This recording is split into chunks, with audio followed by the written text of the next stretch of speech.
नमस्कार, मैं लालजी प्रसाद। स्वागत है आपका आरा हिंदी स्कूल में। आज मैं बहुत एक्साइटेड हूँ। मैं आपको बता देता हूँ कि ये जो क्लास है हिंदी व्याकरण से वर्णमाला के ऊपर है।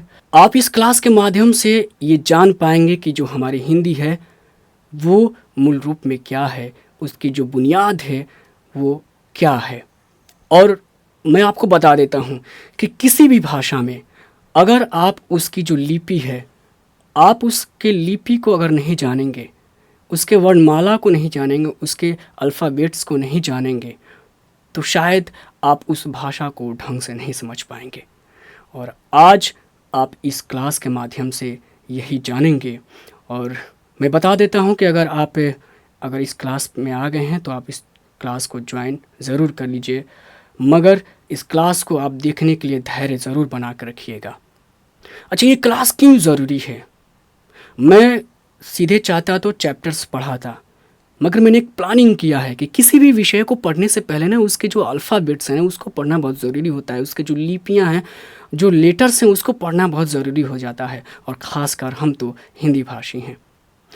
देखिए, आप हिंदी पढ़ रहे हैं या आप हिंदी बोल रहे हैं, मगर आप अपने रोज़मर्रे के ज़िंदगी में अगर हिंदी की सही उच्चारण नहीं करते हैं, अगर आप हिंदी को सही से बोल नहीं पाते हैं, तो ये बेशक एक शर्म की बात हो जाती है।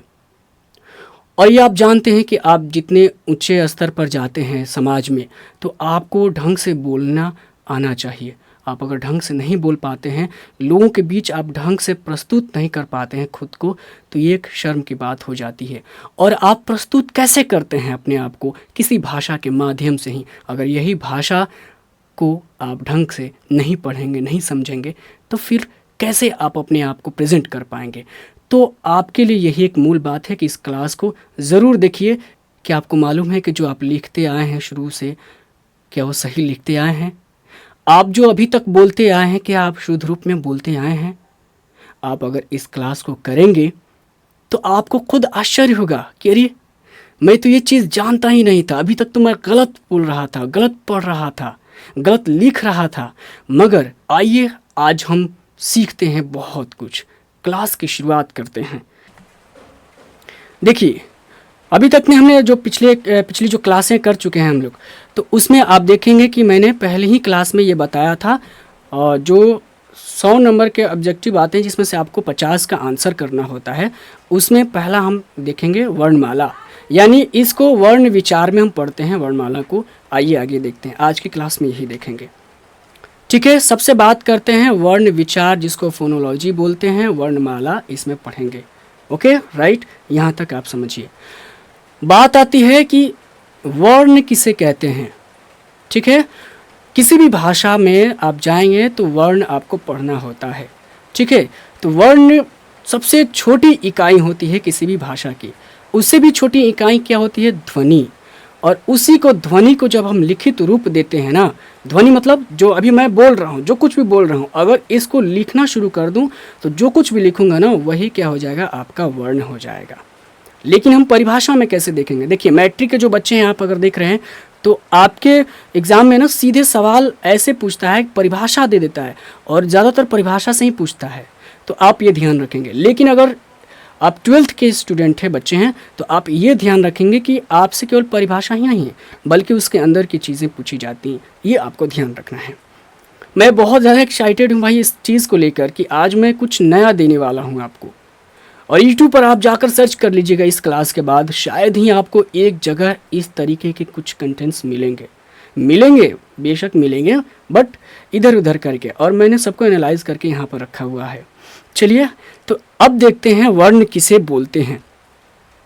वर्ण उस मूल ध्वनि को कहते हैं। देखिए, ध्वनि को कहते हैं, ध्वनि मैं बोल रहा हूँ, जिसका टुकड़ा या खंड नहीं किया जा सकता है। ठीक है, मतलब वर्ण उस मूल ध्वनि को बोलते हैं जिसका खंड या टुकड़ा नहीं किया जा सके।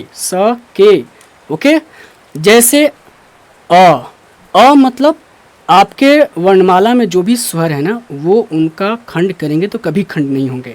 दूसरा क्या है? क। वैसे मैंने एग्जाम्पल में बस 2 ही रखा है, बाकी आप समझ सकते हैं कि यानी सारे स्वर को खंड नहीं कर सकते हैं।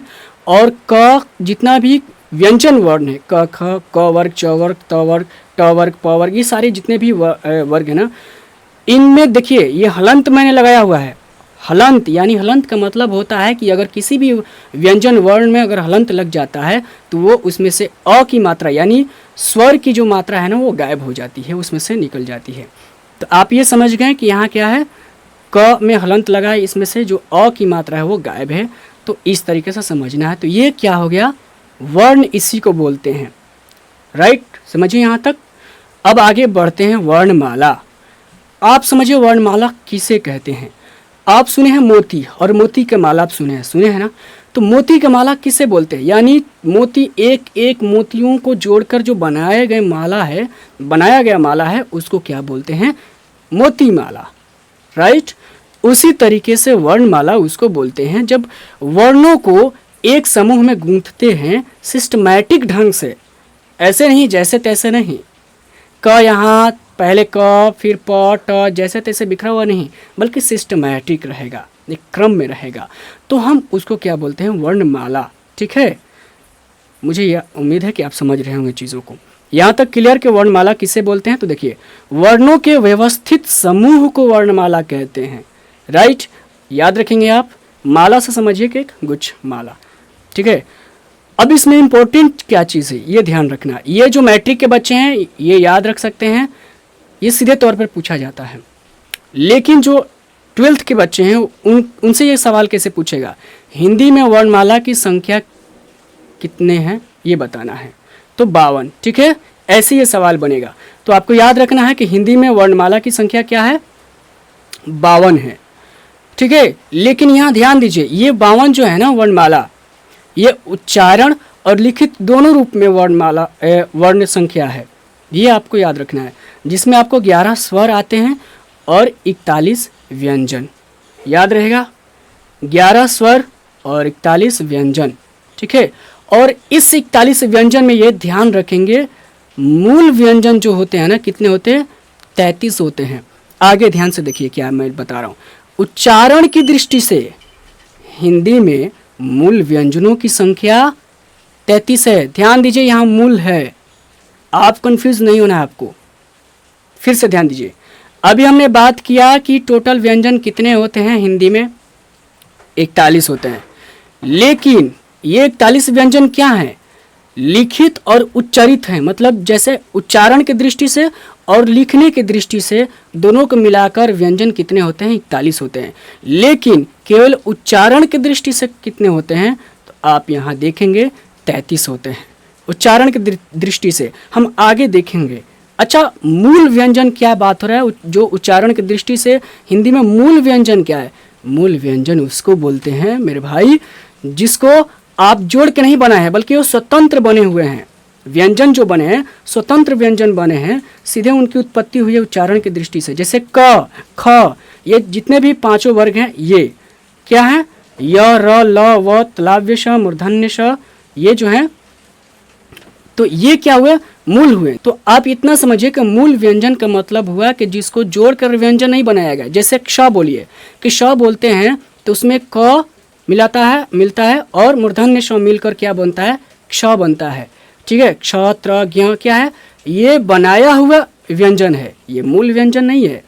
ठीक है, दो व्यंजनों को मिलाकर तीसरे व्यंजन जो बनाए गए हैं मेरे दोस्त, वही आपके तीसरे व्यंजन मूल व्यंजन नहीं होते। लेकिन जो बनाए नहीं गए हैं व्यंजन वही मूल व्यंजन होते हैं। आप समझ गए, राइट।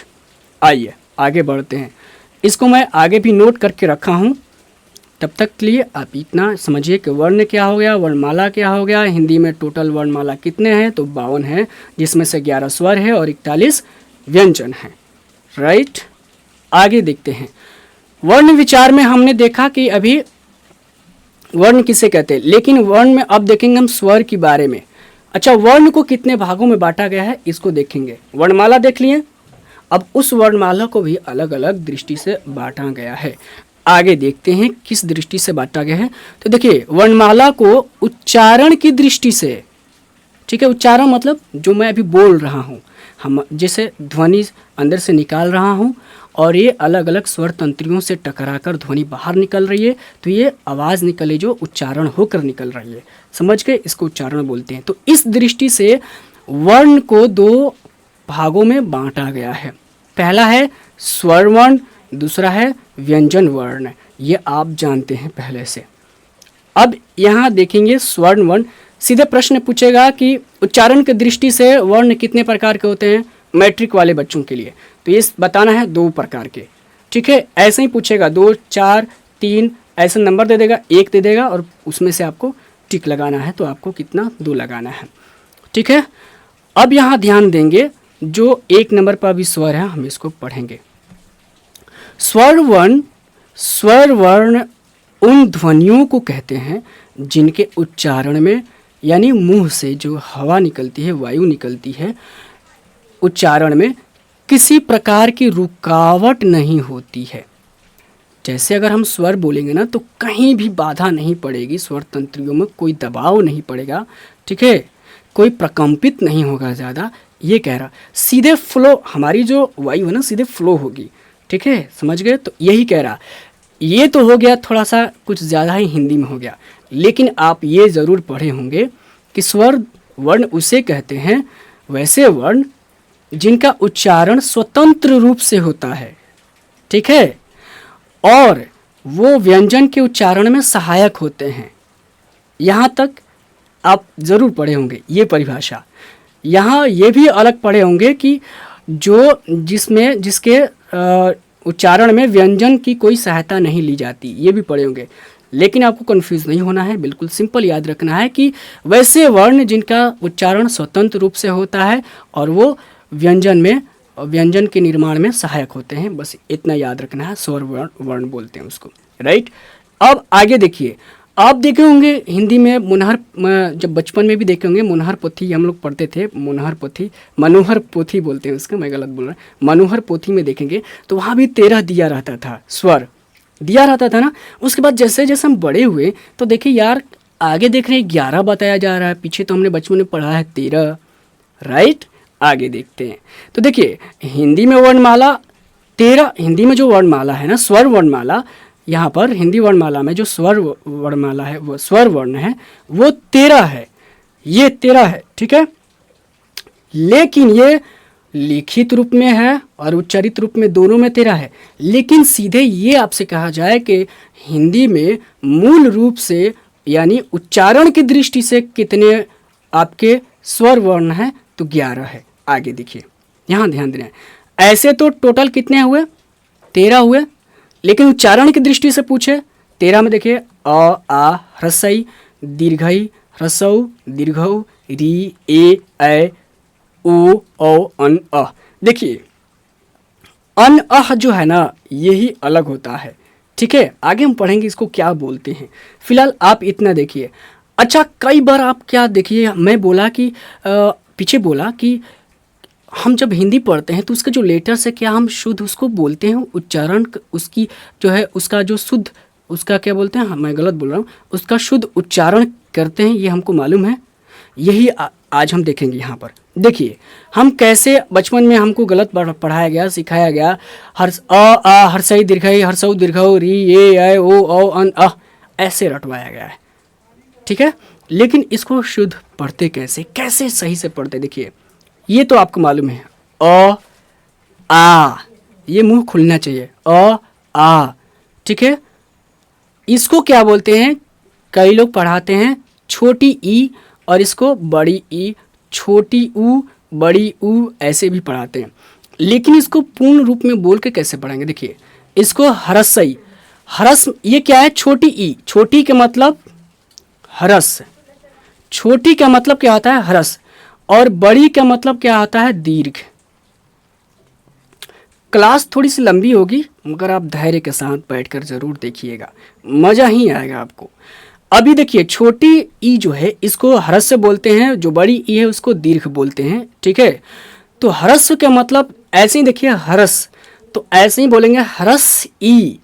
अब एक साथ बोलिए हरस ई। ठीक है, ऐसे बोलना। ये अभी शुरुआत में थोड़ा सा ऑड लगेगा, लेकिन जब बोलते बोलते आप बोलने लगेंगे ना तो बहुत साधारण, जैसे अ, आ, ह्रस्वी, दीर्घ आई, या फिर इसको ह्रस्व आई भी बोल सकते हैं एक साथ, ठीक है। ह्रस्व आई, दीर्घ आई, इसमें पता चलना चाहिए कि आप दीर्घ यानी बड़ा बोल रहे हैं, राइट, ये ध्यान रहे। तो ऐसे बोलिए ह्रस्व आई, दीर्घ आई। अब यही छोटी देखिए, छोटी यू है तो क्या बोलें इसको, ह्रस्व, यानी इसकी जो है ना झलक होनी चाहिए उसमें, ह्रस्व, तो इसको पूरा रूप में बोलिए ह्रस्व, ठीक है। फिर इसको क्या बोलेंगे, दीर्घ, ठीक है, दीर्घ ऊ, ये बोलना है दीर्घऊ, दीर्घऊ, ठीक है, दीर्घऊ, इस पर जोर भी देना है, ठीक है। ऐसे तो फिर से एक बार फ्लो में पढ़ते हैं, अ आ ह्रस्व दीर्घई, ह्रस्व दीर्घऊ, री, ए ऐ ओ औ अन अह, ये तो बिल्कुल आपको मालूम है, बट यही चार को जो है ना, इन्हीं चार में थोड़ा सा दिक्कत होता है। तो उम्मीद है कि आप ये समझ गए होंगे यहाँ पर, ठीक है। कई लोग अगर विद्वान मेरी क्लास देखेंगे तो थोड़ा सा ऑब्जेक्शन लगा सकते हैं, बट उनसे वाद संवाद किया जा सकता है। अगर वो मेरी क्लास देखेंगे तो ये मेरे लिए भी खुशी की बात होगी कि चलो कोई तो है जो विद्वान आकर मेरी क्लास देख रहा है और वो कुछ मुझे भी सिखाने और सीखने की बात कर रहा है। हालांकि मैं जो बता रहा हूँ ना, बिल्कुल आपको प्रामाणिक रूप से बता रहा हूँ। ऐसा नहीं है कि मैं गलत नहीं हो सकता हूँ, गलत हो सकता हूँ, क्योंकि देखिए मैं अभी पढ़ा रहा हूँ सामने, आप हैं पीछे, मैं आपको देख नहीं रहा हूँ और नहीं आप मुझे देख रहे हैं, वो तो रिकॉर्ड हो रहा है स्क्रीन मेरा, ठीक है। तो यहाँ संभावनाएं बन जाती हैं कि मैं गलत कर सकता हूँ, ठीक है।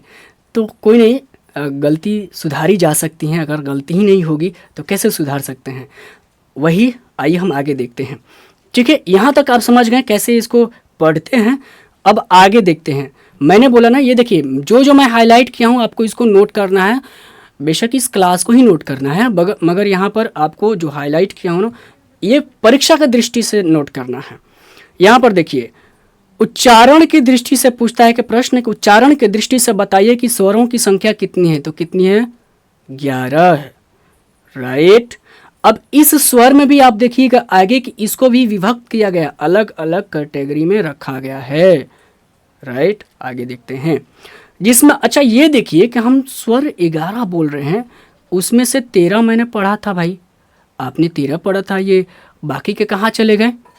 तो यहाँ पर ध्यान दीजिएगा, यहाँ पर ऐसे री को रखा गया है, यहाँ पर देखिए री को रखा गया है, मूल रूप से 10 ही माना गया है, लेकिन अब के जो हिंदी में अभी हम पढ़ रहे हैं ना, तो क्या हो गया है, टोटल उच्चारण की दृष्टि से स्वरों की संख्या 11 रख दी गई है और उसमें से अन और अह को बाहर निकाला गया है। क्यों निकाला गया है, यहाँ देखिए, री को भी उसमें सम्मिलित कर लिया गया है, तो इस पर अभी बात करते हैं। री में क्या होता है, री में र मिला होता है और बड़ी ई की मात्रा मिली रहती है, इसमें याद रहेगा ना। अब देखिए अन अह, अन क्या है, यहाँ पर ध्यान देते हैं, ऊपर देखते हैं, ठीक है। अन, ये अन हो गया, ठीक है, और ये अह हो गया। अब इसकी उच्चारण करिए, इसका उच्चारण करिए, अन, अनुनासिक, यहाँ से अनुनासिक जो बोलते हैं उसको, यहाँ से हमारी एक ध्वनि आ रही है, अन, न की ध्वनि आ रही है, यानी इसका अर्थ क्या हुआ, न हुआ। मगर इसको फिर से उच्चारण करिए, अन, ये जो न है ना, पूर्ण रूप से आप न नहीं कह रहे हैं, ये न टंगा हुआ है, तो इस टंगे हुए के यहाँ पर हलंत लगा देते हैं, तो इससे मालूम चलता है कि ये आधा जो न जो है पूरा नहीं है बल्कि आधा है, इसमें से जो है अ की मात्रा निकला हुआ है ही नहीं। समझ गए यहाँ पर, ये अनुस्वार, इस अनुस्वार का मतलब क्या हुआ, आधा न या फिर आधा म, ये भी याद में रखना है। आधा म कहाँ, जब हम शब्द निर्माण करेंगे तो यहाँ पर ये कभी म भी होता है तो कभी न भी होता है, इसका भी हम जानेंगे कि कैसे ये कहीं म हो जाता है तो कहीं न हो जाता है, ठीक है। अच्छा अभी बता ही देता हूँ, जैसे देखिए म जो है ना, य र लव में जो है ना, य र लव में जब हम शब्द निर्माण करते हैं, जैसे ये संतोष हुआ, मान लीजिए ये संतोष मैंने लिखा, तो आप देखे होंगे ना, इसको अगर शुद्ध रूप में लिखना हो तो ऐसे लिखेंगे, न अतो अश, ठीक है, ये आप ध्यान दीजिए। तो अच्छा आप देख रहे हैं कि ये जो अनुस्वार यहाँ न हो गया और एक यहाँ पर देखिए, ठीक है, यहाँ पर आप देखिए संख्या ही देखिए, ठीक है, संख्या है तो यहाँ पे अच्छा ये ख आ गया तो फिर भी यहाँ पर संख्या यहाँ नहीं हो जाएगा, ठीक है। तो ऐसे शब्द होते हैं जहाँ पर वो म हो जाता है। तो इतना याद रखिएगा, मैं बता रहा हूँ कि ये न कैसे हो गया। याद रखिएगा, य र ल व को छोड़कर, उस वर्ग को छोड़कर अगर आपके यहाँ पर अनुस्वार के बाद कोई अगर अक्षर आपको स्पर्श व्यंजन से हो, यानी क वर्ग, च वर्ग, ट वर्ग, त वर्ग, प वर्ग इससे हो, या अ आ ये जो है इससे हो, तो ये जो है ना, ये जो है अनुस्वार न हो जाता है। अगर य र ल में हो तो वो क्या हो जाएगा, म हो जाएगा। जैसे संस्मरण होता है, ये देखिए ये क्या हो गया, ऐसे पढ़ेंगे संस्मरण। आप अभी तक क्या पढ़ रहे होंगे, संस्मरण होता कैसे, ये शुद्ध कैसे होता है, संस्मरण म होता है, संस नहीं होता है, संस होता है। शायद ये थोड़ा सा और लग रहा होगा, आपको लगे कि क्या बताया जा रहा है, मैं अभी क्या पढ़ के आया हूँ, ये बंदा क्या बताने लगा। तो मैं जो बता रहा हूँ ना मेरे दोस्त, बिल्कुल सही बता रहा हूँ। अभी तक हमने जो पढ़ा है वो कहीं ना कहीं मिस्टेक या किसी तरह से कहिए वो गलत ही पढ़ा है या पढ़ाया गया है हमें। तो अभी याद रखिए ये क्या है, तो अभी याद रखिए क्या है, यरल में के ये स है, तो यहाँ जब इसको तोड़ेंगे ना तो क्या लिखेंगे, स आधा म और फिर आधा स आ म र संस्मरण है, आइए अण, ठीक है। तो मूल रूप से ऐसे होता है। थोड़ा सा दिमाग को आपको हिलाने वाली ये ज़रूर क्लास है, मगर मैं बताता हूँ, याद नहीं रखिए, छोड़ दीजिए, आप क्लास को याद मत रखिए, मगर इतना तो याद रखिएगा कि नहीं अभी तक जो कुछ भी मैं पढ़ा हूँ उसमें क्या सुधारने की ज़रूरत है। बेशक मत सुधारिए, छोड़ दीजिए, मगर आपको ये तो आइडिया लग गया ना कि अरे हम जो हिंदी पढ़ रहे हैं ना भाई, मूल रूप से हिंदी क्या है उसको तो मैंने अभी तक जाना ही नहीं है, वर्णमाला क्या है उसको तो मैंने जाना ही नहीं है। ये कम से कम दिमाग में आएगा ना, बस इतना ही काफ़ी है। बाकी जो पढ़ रहे हैं, जो स्टूडेंट है भाई, उनके लिए बहुत ज़रूरी है। आप तो कम से कम इसको ढंग से याद कर लीजिएगा, समझ लीजिएगा। ऐसे याद करने की ज़रूरत नहीं है, एक बार दो बार ये इस क्लास को देखेंगे ना चला कर तो समझ जाएंगे। बस मोटा मोटी आप एक नोट बना लीजिएगा, राइट। बोर तो नहीं हो रहे ना, कमेंट करके ज़रूर बताइए कहीं बोर तो नहीं हो रहे हैं आप। दूसरा कि आपको कैसा लग रहा है, ये सब कुछ नया सीख रहे हैं कि नहीं, कमेंट ज़रूर कर दीजिए, और हो सके तो लाइक कर दीजिए, सब्सक्राइब तो मज़ा आए तो कर ही दीजिएगा, और अपने दोस्तों में शेयर ज़रूर कर दीजिएगा। बताइएगा कि दोस्त चला यहाँ पर क्लास कुछ बेहतर हो रहा है यहाँ पर, है ना। और डिस्क्रिप्शन में लिंक दे देंगे, टेलीग्राम से आप ज़रूर जुड़ जाइएगा, और नहीं तो यही टेलीग्राम में जाइएगा, सर्च मारिएगा आरा हिंदी स्कूल, ठीक है, तो आपको शायद मिल जाए। ऐसे आपको जुड़ जाना है ताकि वहाँ पर आपको मालूम चले कि क्लास शुरू हो गई है, उसका नोटिफिकेशन, बहुत कुछ चीज़ें, कहीं अगर कुछ ज़रूरत लगे कि नोट्स भी वहाँ प्रोवाइड किया जाए तो नोट्स भी मिलेगा, है ना। हालांकि नोट्स आपको खुद बनानी चाहिए, मास्टर नोट्स दे देंगे, आप आराम से पढ़े रह जाएंगे। आप नोट्स अपना खुद बनाएंगे नहीं, क्या दिक्कत होगा, आप कुछ सीखेंगे नहीं, टाइम बर्बाद हो जाएगा। परीक्षा में बैठेंगे आपको ख्याल आएगा करिए हाँ सर पढ़ाए थे, सर बताए थे, मगर क्या बताए थे वो आपके यहाँ पर सेट नहीं रहेगा, राइट। आप यहाँ तक समझ गए। अच्छा ये मैं बताए समझ गए ना, इसका मतलब कहीं ना होता है आधा, कहीं माँ होता है। अच्छा इसको क्या बोलते हैं, ये जो दोनों हैं इसको विसर्ग बोलते हैं, ठीक है। इसको अनुस्वार बोलते हैं, इसको विसर्ग बोलते हैं। अगर क्लास लंबी हो जाएगी तो मैं इसको 2 पार्ट में लेकर आऊँगा, कोई दिक्कत नहीं होनी चाहिए। हालांकि 2 पार्ट में ही लाऊंगा तो लंबी क्लास हो जाएगी, तो आप खुद नहीं देखिएगा, थोड़ी बहुत देखिएगा और फिर स्किप करके भाग जाइएगा। तो ये भी होता है, क्योंकि पढ़ाई को देखिए इंटरेस्टेड बनाना बहुत ज़रूरी होता है। अगर इंटरेस्टिंग नहीं बनाएंगे पढ़ाई तो फिर आप भी बोर हो जाएंगे। एक तो ऐसा ही शिकायत रहता है कि भाई हिंदी बहुत बोरियत वाली शब्द विषय है, तो ये भी एक बात हो जाती है। हालांकि आप अगर सपोर्ट करेंगे, अपनी जो ऊर्जा है उसको यहाँ पर दिखाएंगे, कमेंट करके बताएंगे कि आपको ये क्लास कैसी लग रही है कि नहीं। क्लास भले लंबी है लेकिन आपको अच्छा ये सब कुछ लगा तो थोड़ा सा मोटिवेशन रहेगा कि चलो क्लास लंबी हो उससे कोई फ़र्क नहीं पड़ता है। बच्चे हमारे जो हैं, मेरे भाई जो हैं, मेरे बहन जो हैं, ये सब देख रही हैं, पढ़ रही हैं, तो ये लगेगा, है ना। तो ये इसको क्या बोलते हैं, विसर्ग बोलते हैं, विसर्ग, हालांकि इसको विसर्ग बोलते हैं, लेकिन इसको लिखते कैसे हैं? ह, ह हलंत, आधा ह इसको बोलते हैं। जैसे उच्चारण करिए इसका, इसको पढ़िए, अह अह अह ह, आ रहा है ना, आधा ह आ रहा है, तो इसी को हम क्या बोलते हैं? ह हलंत बोलते हैं। याद रहेगा। देखिए मैं तो बहुत एक्साइटेड हूँ। आप क्लास पूरी तरीके से देखिए, नहीं देखिए, मैं क्लास को करके रहूँगा। आगे देखते हैं क्या चीज़ है। तो अभी देखिए, अभी आपने स्वर में देख लिया उधर।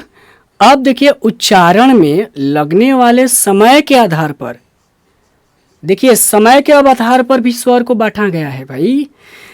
यहाँ क्या देखे आप, उच्चारण की दृष्टि से, उसमें समय नहीं, उच्चारण के दृष्टि से जो हमारी स्वर तंत्रियाँ हैं ना, जो हमारी वायु प्रक्षेपण हो रहा है, इस दृष्टि से यह है। हालांकि यहाँ मैं छोड़ा हूँ, लेकिन आपको ये समझना है। और लेकिन अगर यहाँ पर अगर समय लगेगा, है ना, तो समय लगेगा, तो यहाँ पर देखिए समय लगेगा, तो उसके आधार पर भी बांटा गया है स्वर को।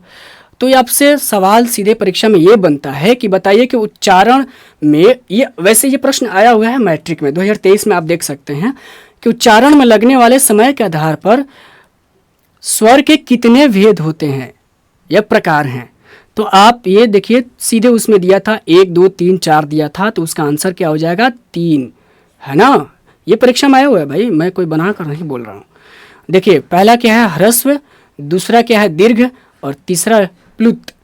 प्लुत को आप यहाँ पर देखिए, प्लुत में क्या होता है ना, ऐसे प्लुत को दर्शाते हैं, इसका सिंबल ऐसे है, प्लुत का जो सिंबल है। प्लुत में समझेंगे आगे क्या है। फिलहाल अभी ह्रस्व देखते हैं। अभी हमने पीछे ये देखा है, जब हर्षई दीर्घई और ह्रस्वई दीर्घई ह्रस्व दीर्घऊ की जब हम उच्चारण कर रहे थे, तो वहाँ पर देखा कि ह्रस्वई देखा था, ह्रस मैंने बताया था, और दीर्घ मैंने बताया था ना। तो वही चीज़ है, उच्चारण में लगने वाले समय के आधार पर स्वर को 3 भागों में बांटा जाता है, जिसको ह्रस्व, दूसरा दीर्घ, और तीसरा प्लुत बोलते हैं। तो अब देखिए ह्रस्व किसको बोलते हैं? स्वर के उच्चारण में जब सबसे कम समय लगे, ठीक है, जब हम स्वर की उच्चारण करते हैं तो उसमें सबसे जब कम समय लगे, तो उसको किस में रखते हैं? ह्रस्व स्वर में रखते हैं। जैसे आ नहीं होता है, क्योंकि आ में ज़्यादा समय लगता है। ह्रस्वई ह्रस्व, ठीक है, ये 3 हुआ, और आगे आप एक री देख लेंगे यहाँ पर, तो 4 होता है। तो ह्रस्व का संख्या कितना होता है यहाँ पर आपको याद रखना है, 4। और दीर्घ में देखिए, दीर्घ में इसमें क्या होता है? 2 गुना समय लगता है। दीर्घ में होता है कि जब स्वर के उच्चारण में 2 गुना समय लगता है, तो उसे दीर्घ बोलते हैं। 2 गुना समय का मतलब स्वर से 2 गुना, ह्रस्व से जो ह्रस्व में समय लगता है उससे ज़्यादा दीर्घ में लगता है समय। जैसे पढ़िए, आ ह्रस्वई दीर्घई, वहाँ पर जोर दिया जा रहा है, समय कुछ ज़्यादा दिया जा रहा है। ह्रस्व दीर्घऊ, है ना। और वैसे भी बड़ा दिखाने के लिए आपको वहाँ पर बल देना पड़ता है। और एक सवाल आगे भी ऐसे ही बना है कि जब हम किसी अक्षर पर ज़्यादा बल देते हैं, बना हुआ है परीक्षा में सवाल सीधे पूछा है कि जब हम किसी अक्षर पर उच्चारण करने के लिए ज़्यादा जोर देते हैं, बल देते हैं, तो उसको क्या बोलते हैं? ठीक है, तो एक तो बलाघात बोलते हैं उसको, ऐसे ही बोल देना या ना, बलाघात दिया हुआ था उसमें ऑप्शन। लेकिन एक चीज़ ये भी, अगर ये ना देकर कहे, उसमें ऑप्शन दे दे कि ह्रस्व बोलते हैं, दीर्घ बोलते हैं, तो क्या हो जाएगा? दीर्घ बोल हो जाएगा। ठीक है, दीर्घ दर्शाने के लिए जोर दिया जाता है। समझ गए यहाँ तक? कोई कन्फ्यूज़न कमेंट करके बताइए। कोई दिक्कत हो रहा है तो आपको, मैं बाद में आपको देख लूँगा, कमेंट वहाँ करूँगा ज़रूर। अब देखिए प्लुत किसको बोलते हैं। अच्छा, ये तो समझ गए ना दीर्घ क्या? दीर्घ यहाँ देखिए नीचे, ये जो मैंने बॉक्स बनाया है इसमें दीर्घ है। दीर्घ की संख्या कितनी है? 7 है। और लघु ह्रस्व का कितना है? 4 है। ये हो गया, यहाँ पर देखिए 4। और ह्रस्व के क्या बोलते हैं? यहाँ देखिए, ह्रस्व को लघु बोलते हैं।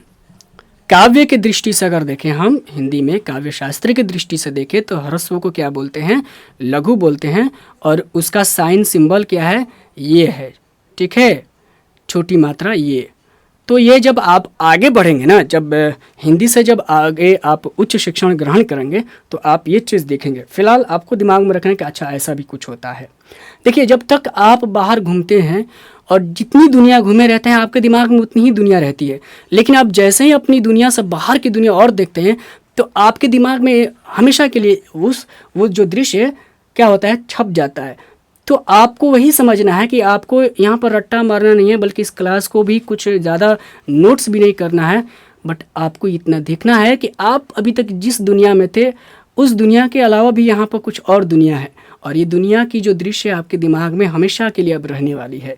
अगर आप ये देखते हैं, बस यही चीज़ आपको देखना और समझना है। राइट, आइए आगे बढ़ते हैं मेरे दोस्त। अब यहाँ पर देखिए, दीर्घ तो हो गया। दीर्घ को क्या बोलते हैं? गुरु। गुरु हमेशा क्या होता है? बड़ा होता है। ठीक है, माँ बाप से भी बड़ा कौन होता है?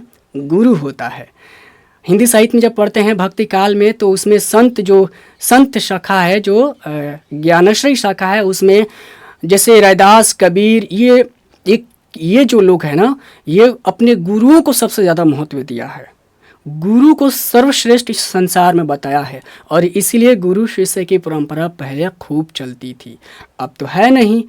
आजकल तो जो बच्चे पढ़ रहे हैं, जिस टीचर से पढ़ रहे हैं वही बच्चे उसी टीचर को गाली दे रहे हैं, उसी टीचर की कॉलर पकड़ ले रहे हैं, उसी टीचर को पिटाई भी कर रहे हैं। इवन परिवार वाले भी पहुंच जाते हैं कि मेरे बच्चे को आप क्यों मारे। हमारी जो सिस्टम है ना मेरे दोस्त, बहुत गंदी हो चुकी है। एक तो सरकार गंदी बना कर रखी है, दूसरा जो टीचर्स भी हैं उनमें भी कहीं ना कहीं कमी है। वो भी आपको उस तरीके से शिक्षण नहीं दे पा रहे हैं। वो भी क्या करें, मजबूर हैं। पहले के लोग बोलते थे पिटाई करना, हाँ पिटाई के नहीं, थोड़ी सी वो गलत चीज़ है, मगर आपको तो इतना तो हक बनता है ना टीचर के प्रति, टीचर्स के साथ, कि वो आपको ये कह सके कि हाँ बेटा ये ऐसा मत करो, डांट भी तो सके ना, इतना तो बनता है। लेकिन नहीं, आजकल पता नहीं क्या हो गया है, मतलब शिष्टाचार ही गायब हो गया है। एक पार्ट जब हम लोग पढ़ते थे, जब पहले छोटे थे, 6th या 7th ऐसे कुछ क्लास है, तो उसमें एक 6th क्लास में हिंदी में दिया रहता था शिष्टाचार, एक पार्ट था, और उसमें बताया था शिष्टाचार किसे कहते हैं। लेकिन वो तो पार्ट शायद गायब हो गया है, तो आप लोग भी शिष्टाचार गायब कर दिए हैं अपने दिमाग से। तो मैं आपसे एक रिक्वेस्ट करूँगा कि आप जिस भी टीचर से पढ़ रहे हैं ना, उनको अपना घर का कोई सदस्य मानिए और उनका इज्जत करिए, उनकी इज्जत करिए। और उनको, मतलब जैसे आप एक पिता की इज्जत करते हैं ना, आप एक शिक्षक की इज्जत करिए, क्योंकि बाहर कोई है तो आपके साथ आपका गुरु ही है। वो अलग बात है कि आपके ग्रुप में अगर कोई साथ है तो आपके दोस्त हैं, मगर वो भी एक दिन साथ छोड़ देंगे। कोई साथ देगा तो आपको एक गुरु देगा, दूसरा घर में माँ बाप देंगे, बाहर एक गुरु देगा, वरना कोई नहीं देगा। कोई नहीं। जिसके यहाँ आप काम कर रहे हैं ना, वो भी आपके ऊपर लगाम कस रखा है। आपको अगर कुछ दे रहा है तो कुछ वो लेगा। या आप मान लीजिए, मैं सत्य करूँ मेरे भाई, मैं इसी सिचुएशन से गुजरते गुजरते बहुत कुछ सीख चुका हूँ। आइए, क्लास में बहुत कुछ चीज़ें, इसलिए मैं बोलता हूँ कि क्लास अगर मेरी करिएगा तो आप थोड़ा बहुत धैर्य ज़रूर रखिएगा, क्योंकि यही चीज़ें जो हैं क्लास में सीखना बहुत ज़रूरी होता है। ये सब भूल जाइएगा। मैं ये जो बता रहा हूँ ना, इस क्लास को आप भूल जाइएगा, बस ये दृश्य याद रहेगी कि आप पढ़े थे। लेकिन मैं जो बोल रहा हूँ ना, ये आपके जेहन में, आपके डीएनए में जाकर धीरे धीरे बसेगा। कि एक मेरे भैया जो थे, मैंने जो क्लास किया था, वो कुछ कहे थे, और यही बस याद रहने वाला है। और ज़िंदगी में यही बहुत ज़रूरी होता है, आपको शिष्टाचार सीखना, तब जाके अपने लाइफ में बहुत कुछ कर पाएंगे। वरना आप ऐसे छुरछुरिया जो पड़ाका होता है ना, ऐसे किए जाएंगे किसी के माध्यम से, और फिर फेंक दिए जाएंगे।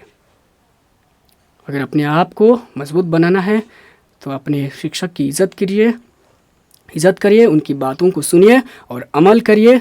ये सब परीक्षाएं आएंगी जाएंगी, जीवन में जो परीक्षाएं हैं ना, उनको पास करना बहुत ज़रूरी है मेरे दोस्त। आइए आगे। तो ये सब समझ गए। अच्छा, अब बात करते हैं, दीर्घ की बात कर ली हम लोग, अब बात करते हैं प्लुत स्वर की बात करते हैं। जब सबसे अधिक यानी 3 मात्रा का समय लगता है तो उसे प्लुत कहते हैं, प्लुत स्वर बोलते हैं। ठीक है, तो देखिए ये बहुत कम उच्चारण होता है।